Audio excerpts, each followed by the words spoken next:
Hello students, ইউপিএসইউ technical centre চ্যানেলে তোমাদের স্বাগত জানাই। লাস্ট লেকচারে আমরা যেটা ক্লিয়ার করেছিলাম সেটা অলরেডি এখানে আমি ডিসপ্লে করে রেখেছি।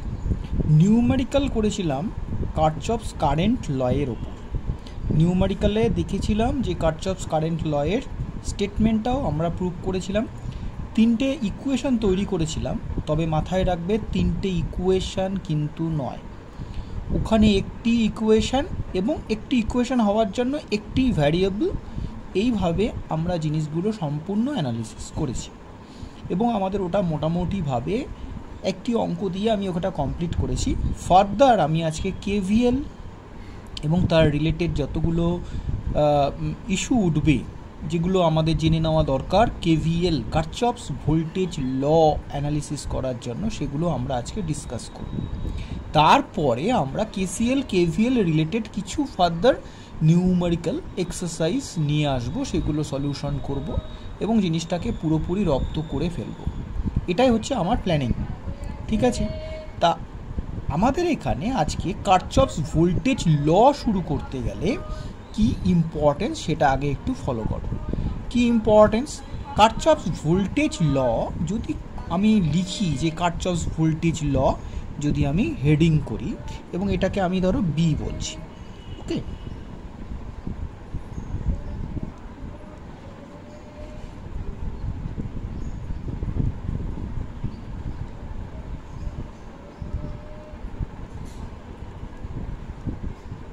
Kirchhoff's voltage law.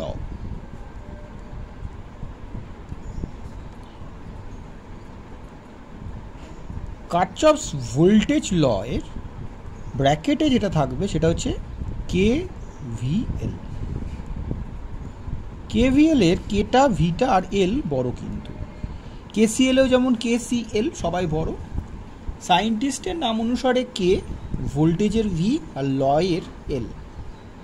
Kirchhoff's voltage law analysis বা স্টেটমেন্ট ডিসকাশন করার আগে আমাদের একটা গুরুত্বপূর্ণ জিনিস জানতে হবে, সেটাকে বলা হয় sign convention. Sign convention. Sign convention কেন জানতে হবে সেটা আস্তে আস্তে করে আমি ডিসকাস করছি। অলরেডি আমি কিন্তু আরও দুটো জিনিস আলোচনা করেছি, সেটা অলরেডি এখানে শো করছে। সেটা হচ্ছে মেশ লুপ। ক্লোজ পাথকে দুটো পার্টে আমরা ব্রেক করেছি, একটাকে বলেছি মেশ আর একটাকে বলেছি লুপ। কখন মেশ হয় কখন লুপ হয় সেগুলো আমরা একটা ডায়াগ্রামের ওপর বেস করে স্ট্যান্ডার্ড ডায়াগ্রাম দিয়ে পুরো ব্যাপারটাকে বোঝার চেষ্টা আমরা করেছি। মেন ব্যাপারটা এখন কিন্তু চলে এসছে কার্চফস ভোল্টেজ লয়ের শুধুমাত্র মেশ বা লুপ অ্যানালিসিস দিয়ে সম্পূর্ণ ব্যাপারটা ডিসকাশন করা যাবে না। তার জন্য সবচেয়ে বড় ইম্পর্টেন্ট হচ্ছে সাইন কনভেনশনটা আমাদের ক্লিয়ার করা। কি কারণে ক্লিয়ার করা সেটা প্রথমে বুঝতে হবে। তার জন্য আমি একটা ছোট্ট সার্কিট ফলো করো, ছোট একটা সার্কিট ড্র করব। সার্কিট যেটা ড্র করব সেখানে আমি একটা voltage source, definitely DC voltage source, এইভাবেই আমি শো করব। আর সার্কিটে একটা রেজিস্ট্যান্স, আরও একটা রেজিস্ট্যান্স দিয়ে সার্কিটটাকে ক্লোজ করব। এই যে সার্কিটটা আমি বানালাম, এই সার্কিটটার মধ্যে আমি মনে করলাম এই যেটা ভোল্টেজ আমি অ্যাপ্লাই করছি সেটা ভি, যে রেজিস্ট্যান্সটা প্রথমে আছে সেটা R1 আর পরেরটা হচ্ছে R2। আর আমি এটাও বললাম যে এখান দিয়ে কারেন্ট ফ্লো করছে, তার মানে আমি এইভাবে শো করে দিলাম কারেন্ট ফ্লো করছে, সেই কারেন্টটাকে বললাম আই। বোঝা গেল? এগুলো আমার একটা অ্যাজাম্পশন। আমি কেন সাইন কনভেনশন শিখব? সাইন কনভেনশনে আমাদের দুটো পার্ট আছে। যদি সাইন কনভেনশনটাকে আমি ডিটেল স্টাডি করি তাহলে দুটো পার্ট জেনে নেওয়া খুব প্রয়োজন। একটাকে বলা হয় polarity of a voltage source আর একটাকে বলা হয় পোলারিটি অফ রেজিস্টার। প্রশ্ন হচ্ছে ডিসি ভোল্টেজ বলে আমরা শুধুমাত্র পোলারিটি অফ রেজিস্টার আলোচনা করছি, আদারওয়াইজ পোলারিটি অফ ইম্পিডেন্স আলোচনা করব, যেখানে আর ব্যতীত মানে রেজিস্ট্যান্স ব্যতীত ইন্ডাকটেন্স বা ক্যাপাসিটেন্স দুটোরই উল্লেখ থাকবে। তবে এখানে আমি শুধুমাত্র ডিসি এক্সাইটেশন মানে ডিসি ভোল্টেজ সোর্স নিয়ে আলোচনা করছি, মানে আমার কিন্তু শুধুমাত্র ডিসি সোর্সের জন্য রেজিস্ট্যান্সটাকে আমরা শুধুমাত্র গুরুত্ব দেব। বোঝা গেল? তাহলে আমার এখানে যেটা ইম্পর্টেন্ট ব্যাপার, যে আমার এই যে polarity identification, polarity of voltage source, polarity of register কিভাবে করা যাবে। নামগুলো বড় বড়, শুনতে প্রথমত একটু অন্যরকম লাগলেও জিনিসটা আদপে কিন্তু কিছু না। যেহেতু তোমরা বেসিক ইলেকট্রিক্যালের আমরা জাস্ট জিনিসগুলোকে প্রথমত খুব সহজভাবে বুঝে জিনিসটাকে এগোতে চাই, সেই জন্য আমি খুব ডিটেলে না গিয়ে আমি যেটা মেনশন করছি সেটা হচ্ছে পোলারিটি অফ ভোল্টেজ সোর্স আর পোলারিটি অফ রেজিস্টার আমি এখানে এই ডায়াগ্রামে শো করে দিচ্ছি, জাস্ট ফলো করো। ধরো কারেন্টের ডিরেকশনটা এখানে যেটা দেখাচ্ছে সেটা কি ক্লকওয়াইজ, তুমি উল্টো দিকে ধরতে পারো, কেউ বারণ করেনি। আমি এখানে যত অঙ্ক করব all time I will prefer the clockwise direction, এটা মাথায় রাখবে। এটা কেন? এটা আমার দিক থেকে এটাই করে অভ্যস্ত, বা ম্যাক্সিমাম বইগুলোতে যেখানে সিম্পল ওয়েতে স্টুডেন্টরা শিখুক চিন্তা করা হয়, সেখানে একটা পার্টিকুলার ডিরেকশনকে খুব গুরুত্ব দিয়ে করা হয়। সেই জন্য আমি এখানে সমস্ত কারেন্টের ডিরেকশনকে ক্লকওয়াইজ ধরব। এইবার প্রশ্ন হচ্ছে ক্লকওয়াইজ ডিরেকশন আমি যেটা ধরবো সেটা সঠিক না ভুল, সেটা আমরা ফার্দার ডিসকাশনে খুব ডিটেলভাবেই আলোচনা করব এবং চোখে আঙুল দিয়ে দেখিয়ে দেব যে আমার ডিরেকশন কখনো সঠিক কখনো ভুল হবে। যখন সঠিক হবে তখন অ্যান্সার পজিটিভে, যখন ভুল হবে তখন অ্যান্সার নেগেটিভে শো করবে। এছাড়া ম্যাগনিটিউডের জন্য কোনো সমস্যা তৈরি করবে না। এটা আমি তোমাদেরকে একেবারে বলছি, হাতে ধরে চোখে আঙুল দিয়ে দেখিয়ে দেব। ওকে, ফার্স্ট অফ অল আমরা এখানে polarity of a voltage source দেখব। প্রথমত দেখো কারেন্ট সোর্সটা কিভাবে যাচ্ছে। একটা ব্যাটারির বড় প্লেটটাকে বলা হয় পজিটিভ আর ছোট প্লেটটাকে বলা হয় নেগেটিভ। যদি কারেন্ট ডিরেকশনটা নেগেটিভ থেকে পজিটিভের দিকে যায়, মানে ছোট প্লেট থেকে বড় প্লেটে যায়, মানে নেগেটিভ থেকে পজিটিভের দিকে যায়, তাহলে আমরা কিন্তু ভোল্টেজের ভ্যালুটা পজিটিভ নেব। তার মানে ভি যদি আমি এখানে লিখতে চাই, what will be the V কিন্তু প্লাস ভি হবে। মানে আমি এখানে লিখতে পারি ফ্রম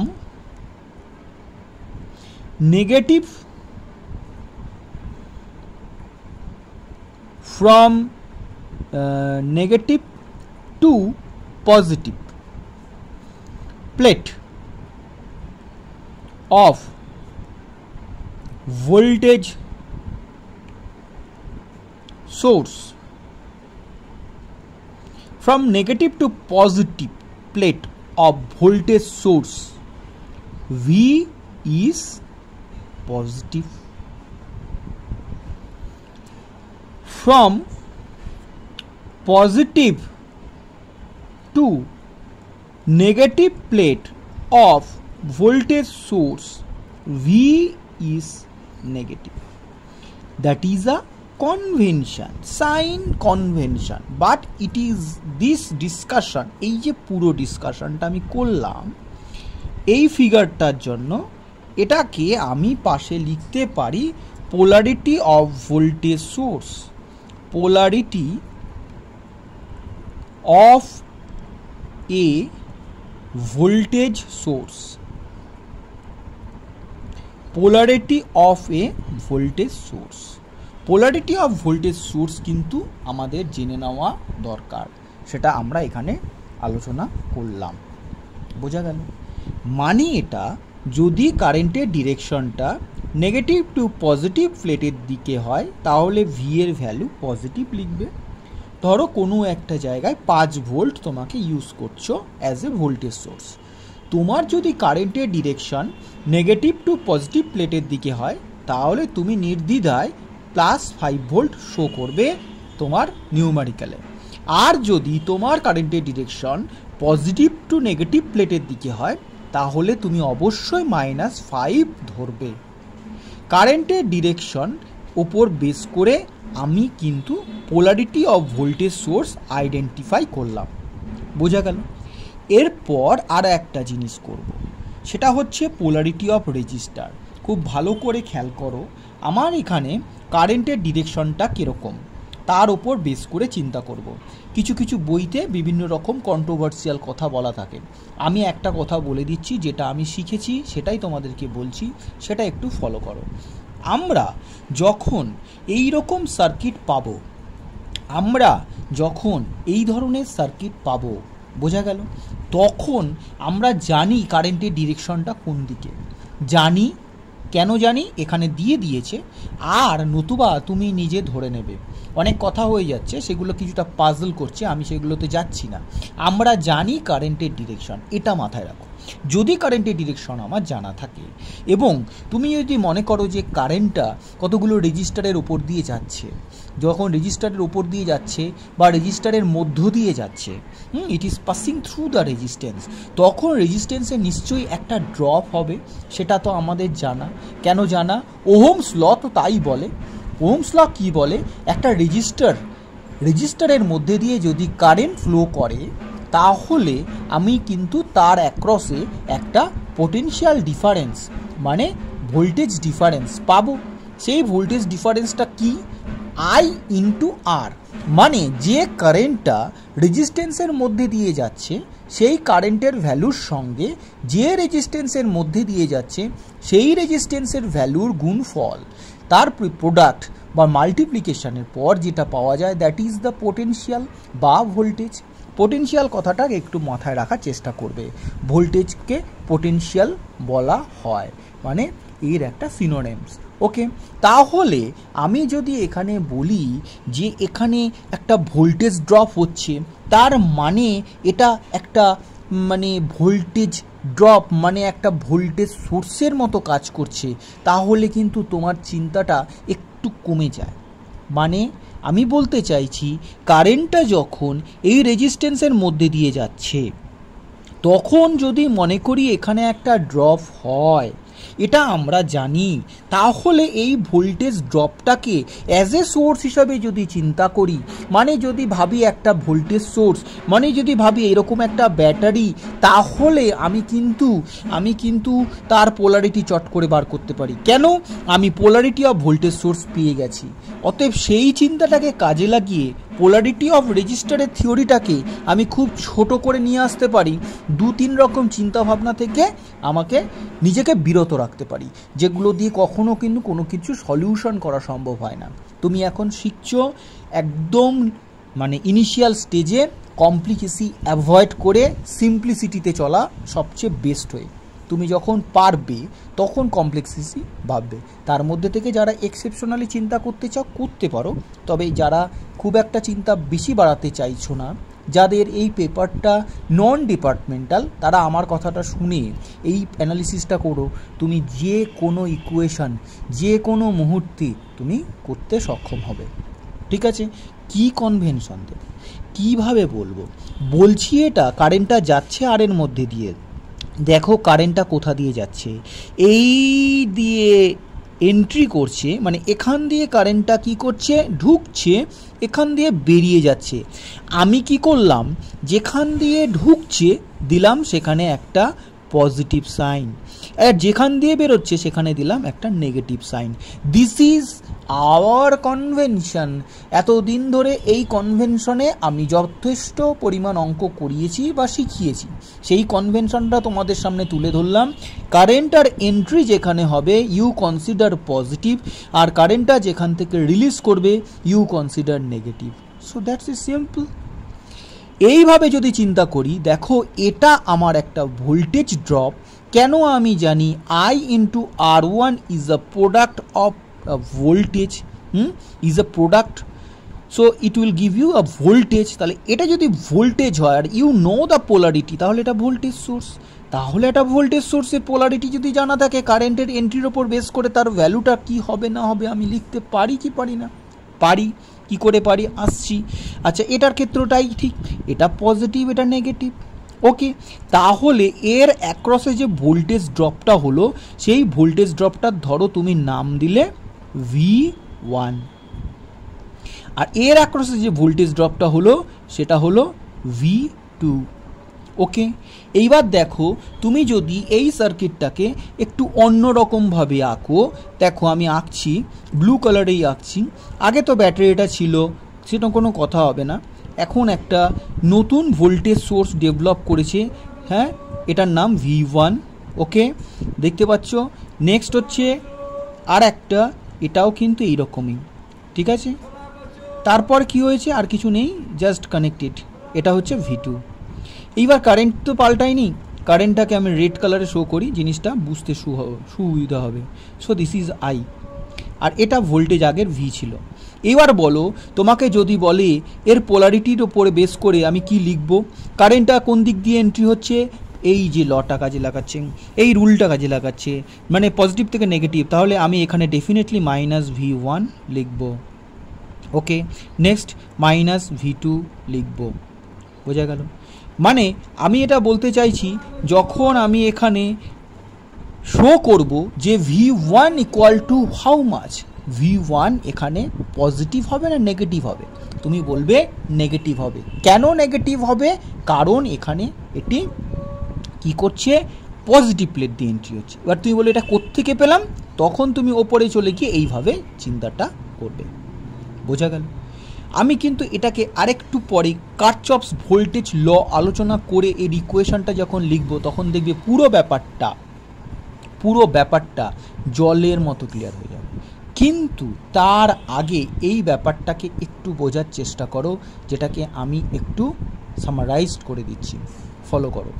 ফার্স্ট বলেছি কারচপস ভোল্টেজ ল শুরু করতে গেলে আমাদের কি কি করা দরকার। এক, মন দিয়ে শোনো, এক হলো আমাদের প্রথমত বুঝতে হবে কোনটা লুপ কোনটা মেশ। এদেরকে একত্রিত ক্লোজ লুপ বা ক্লোজড পাথ বলা হয়, কিন্তু কোনটা লুপ কোনটা মেশ বুঝতে হবে। নেক্সট কি বুঝতে হবে, ব্রাঞ্চ। খুব ইম্পর্টেন্ট নয়, তবু বুঝে নেওয়াটা দরকার। নেক্সট আমাদের বুঝতে হবে সাইন কনভেনশন। এই সাইন কনভেনশন তোমাকে পুরো থিওরিটা একেবারে গ্রিপে নিয়ে আসবে। তুমি যতক্ষণ না সাইন কনভেনশন ক্লিয়ার করবে, তুমি কিন্তু কারচপস ভোল্টেজ লয়ের ওপর বেস করে ইকুয়েশন লিখতে পারবে না। বোঝা গেল? সাইন কনভেনশনে কি আলোচনা করলাম, সাইন কনভেনশনে আমি কিন্তু দুরকম আলোচনা করিনি। আমি বলেছি যে এখানে আমাদের ডিটেল আলোচনা করতে গেলে একটা হচ্ছে polarity of the voltage source বা polarity of a voltage source, আর পোলারিটি অফ এ রেজিস্টার জানা উচিত। কিন্তু আমি পোলারিটি অফ ভোল্টেজ সোর্সটাকে ইউটিলাইজ করে পোলারিটি অফ রেজিস্টারের থিওরিটাকে একেবারে একটা লাইনে মেরে দিলাম। কেন? কারণ এটাই, যত তুমি আইটেম মনে রাখার বাড়াবে, তোমার মেমোরিতে তত বেশি প্রেশার এবং ভুলে যাওয়ার প্রবণতা বাড়বে। কৌশলটা অবলম্বন করা দরকার, যেটা দিয়ে তুমি শর্টে পুরো থিওরিটাকে মাথায় রেখে নামাতে পারবে। এটা হচ্ছে সবসময় যে কোনো সাবজেক্টে এটাই হচ্ছে আলটিমেট। তোমাকে কিন্তু কি করতে হবে, কোরিলেট করে নিয়ে ব্যাপারটা নামাতে হবে। যাই হোক, তোমাদের এই জিনিসটা তো বোঝা গেছে যে ভোল্টেজে কোথা দিয়ে এন্ট্রি কোথা দিয়ে পাস করছে, তার উপর যে convention, this convention you apply over here. এখানে যদি অ্যাপ্লাই করো সেম পাবে। তার মানে আমরা এইভাবে জিনিসটাকে কনসিডার করব। ভোল্টেজের ব্যাপারটা মনে রাখলাম, আর ভোল্টেজের ব্যাপার দিয়ে রেজিস্ট্যান্সের ব্যাপারটা মনে রাখবো। তা মনে রাখার আগে মাথায় রাখবো, কারেন্টটা যে রেজিস্ট্যান্সের টার্মিনালে এসে প্রথম এন্ট্রি করবে, এই জায়গাটা যেখানে এন্ট্রি করলো সেটা পজিটিভ, আর যেখান থেকে ও ছাড়লো নেগেটিভ। সিমিলারলি এটার ক্ষেত্রে। বোঝা গেল? এত অবধি যদি ক্লিয়ার হয়, তাহলে আমি নেক্সট পেজে গিয়ে আমি কারচপস ভোল্টেজ লয়ের স্টেটমেন্ট, ইকুয়েশন, এগুলো আলোচনায় আসছে। ওকে, কারচপস ভোল্টেজ লয়ের হেডিং তো আমি আগে দিয়ে দিয়েছিলাম, অতএব এক্ষেত্রে আমি আর খুব ডিটেলস না গিয়ে ওই যে সার্কিটটা আমি এঁকেছিলাম সেই সার্কিটটাকে আরেকটু বড় করে আরও কিছু জিনিস, মানে আরও কিছু প্যারামিটার বা এলিমেন্টকে বাড়িয়ে সার্কিটটাকে একটু কমপ্লিকেটেড করে তোমাদের সামনে তুলে ধরছি। ঠিক আছে। ফার্স্টে কেন সার্কিট আঁকছি, ফার্স্টে কেন আমি স্টেটমেন্টে এলাম না, সেটা আমি কিন্তু অলরেডি কারশফস কারেন্ট লয়ের সময় বলেছিলাম, যে সার্কিট থেকে জিনিসটাকে কনসেপ্ট ক্লিয়ার করে দিয়ে তারপর যদি আমি স্টেটমেন্ট বলি তোমরা বুঝতে সুবিধা। আর যদি আমি বলি রাইট ডাউন দি স্টেটমেন্ট, ওটা আমাদের কাছে মনে হবে কীরকম বলো তো, ওই মুখস্থ করে তো ইঞ্জিনিয়ারিং হয় না, কেন কোনো ইঞ্জিনিয়ারিং হয় না। ইঞ্জিনিয়ারিং কেন, কোনো কিছুই হওয়া উচিত না, তবুও আমি এটা বলছি। যাই হোক, তা ফার্স্ট অফ অল আমি সার্কিটটাকে ড্র করি, একটু কমপ্লিকেটেড করব, যেখানে আরও কিছু ইনফরমেশন আমি দিতে পারবো।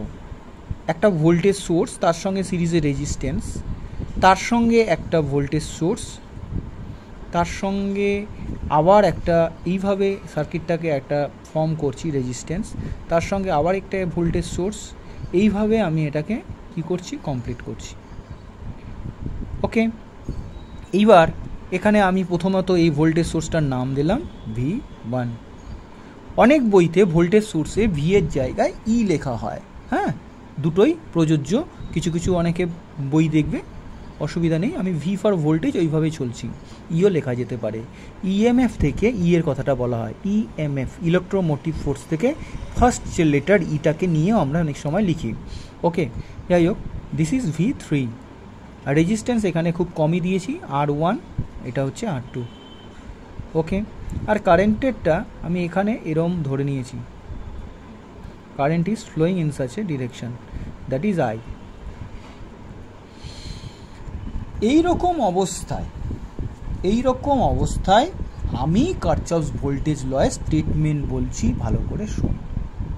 কারশফস ভোল্টেজ ল বলছে যে একটা সার্কিটে যতগুলো ভোল্টেজ সোর্স থাকবে তাদের যোগফল as per polarity will be equal to the voltage drop, হ্যাঁ, সমান হবে ওই সার্কিটে যতগুলো রেজিস্ট্যান্স আছে তাদের ড্রপের যোগফল অ্যাজ পার পোলারিটি যোগফলের সমান। মানে আমি আবার শর্টে বলছি, ভালো করে বোঝো। আমি একটা সার্কিট ড্র করেছি, এখানে তুমি অনেকগুলো ভোল্টেজ সোর্স দেখতে পাচ্ছ, অনেকগুলো মানে 3টে ভোল্টেজ সোর্স আর দুটো রেজিস্ট্যান্স দেখতে পাচ্ছ। এখানে বক্তব্য হচ্ছে এটা যে 3টে যে ভোল্টেজ সোর্স রয়েছে, 3টে ভোল্টেজ সোর্সকে তুমি যোগ করলে অ্যাজ পার পোলারিটি, কেন বলছি, ভোল্টেজ পোলারিটি কীভাবে বার করতে হয় কারেন্টের ডিরেকশনের উপর বেস করে, সেটা কিন্তু আমরা অলরেডি আলোচনা করেছি। অতএব সেই জন্য বলবো ভোল্টেজ সোর্সের যোগফল করার সময় পোলারিটিটাকে কিন্তু আমাদের মাথায় রাখতে হবে। তাহলে আমাদের এখানে ভোল্টেজের যোগফলটা একবার বার করব, সেই ভোল্টেজের যোগফলের সঙ্গে এখানে সার্কিটে যে রেজিস্ট্যান্সগুলো আছে তাদের ভোল্টেজ ড্রপ যেগুলো হবে সেই ড্রপগুলোকে যোগ করে দেব। এই যে দুটো যোগফল পাবো, এই দুটো যোগফল কিন্তু সমান, এটা একটা হতে পারে। তার মানে আমি এখানে দেখি কারেন্টের ডিরেকশন ওয়াইজ আমার এদিকে ভোল্টেজের সোর্সের যোগফল কি হচ্ছে, V1, কারণ কারেন্টটা দেখো এখানে নেগেটিভ থেকে পজিটিভ প্লেটের দিকে যাচ্ছে, অতএব লটাকে কি করছে, নষ্ট করছে না, লটাকে ফলো করছে। তাহলে V1 এর আগে আমি অবশ্যই পজিটিভ লিখব, না লিখলেও হতো, যাই হোক। নেক্সট হচ্ছে V2 নেগেটিভ থেকে পজিটিভের দিকে যাচ্ছে, নেগেটিভ প্লেট থেকে পজিটিভ প্লেটের দিকে কারেন্ট ফ্লো করছে, অতএব V2 এর আগেও পজিটিভ হবে। ওকে, আচ্ছা, নেক্সট V3 দেখো, V3 কিন্তু পজিটিভ থেকে নেগেটিভ প্লেট, অতএব V3 এর আগে নেগেটিভ হবে। এইগুলো হলো তোমার যতগুলো ভোল্টেজ সোর্স আছে তাদের যোগফল, বাচ্চা গেল। এইবার দেখো কারেন্টটা ফ্লো করছে I। এইবার আমি কি বলেছিলাম, কারেন্টের যখন রেজিস্ট্যান্সের মধ্যে ফ্লো করবে তখন তার ডিরেকশনের ওপর বেস করে তুমি একটা পোলারিটি মার্কিং করবে, positive negative, it will be positive and negative. যদি এরকম চিন্তা করি তাহলে আমি কি দেখতে পাচ্ছি, কারেন্টটা পজিটিভ প্লেট থেকে নেগেটিভ প্লেটের দিকে যাচ্ছে, তার মানে তোমার কি হচ্ছে, তোমার এখানে একটা ড্রপ হচ্ছে। এবার প্রশ্ন হচ্ছে, তুমি বলবে যে এইবার আমরা কিভাবে চিন্তা করব, আমরা তো বলেছি যে দুজনের সামেশন এখানে এদের হচ্ছে গিয়ে সমান, তাহলে আমি এটা কিভাবে চিন্তা করব।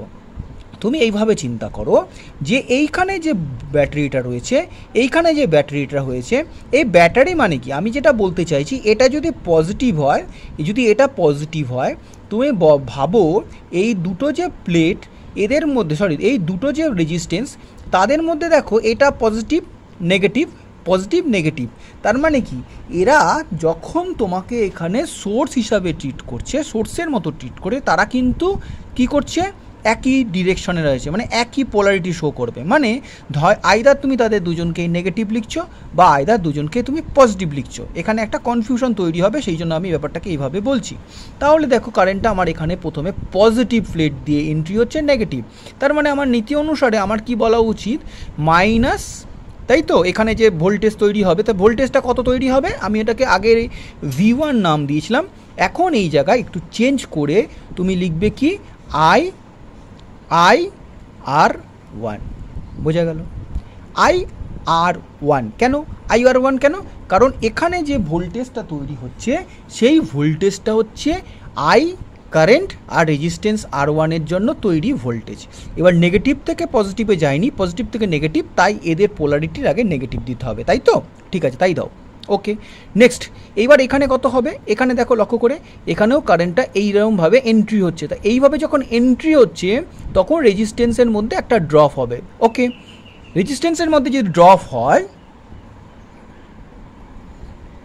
অ্যাজ পার পোলারিটি এটা যদি -IR1 হয়, তাহলে পরেরটা কি হবে, definitely -IR2।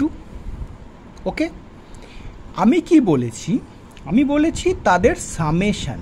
First of all ভালো করে খেয়াল করো, তাদের সামেশান অ্যাজ পার পোলারিটি তুমি যে চিন্তাটা করছো ডেফিনেটলি ঠিক আছে, কিন্তু মাথায় রাখো দুজনেরই নেচার হচ্ছে কি, হচ্ছে দুজনের নেচার কিন্তু পজিটিভ থেকে নেগেটিভে এন্ট্রি করছে।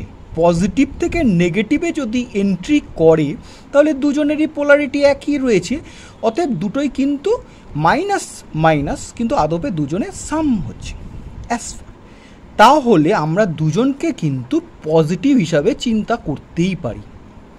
একটা কন্ট্রোভার্সি হচ্ছে, কিন্তু তবু ব্যাপারটাকে এইভাবে একটু বোঝার চেষ্টা করো। এটা আশা করা যাচ্ছে যে নেক্সট লেকচারে এটা কন্টিনিউ করে যাবে, সেটা আমরা আবার সেই লেকচারেও আলোচনা করব। তবু এখানে ব্যাপারটাকে ফার্স্ট ক্লিয়ার করো। কি করলাম, যতগুলো ভোল্টেজ সোর্স আছে তাদের যোগফল আর যতগুলো রেজিস্ট্যান্স আছে তাদের ড্রপের যোগফল সমান অ্যাজ পার পোলারিটি।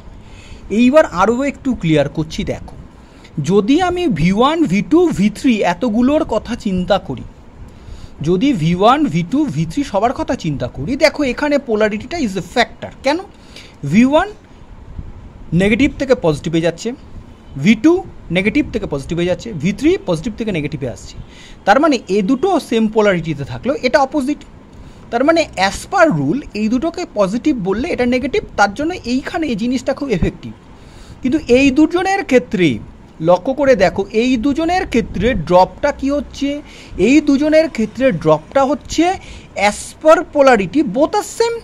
অতএব তুমি দুটোকে এখানে নেগেটিভ শো করালে আলটিমেটলি মানেটা কি, দুটো নেগেটিভকে অ্যাড করলে পজিটিভ হয়।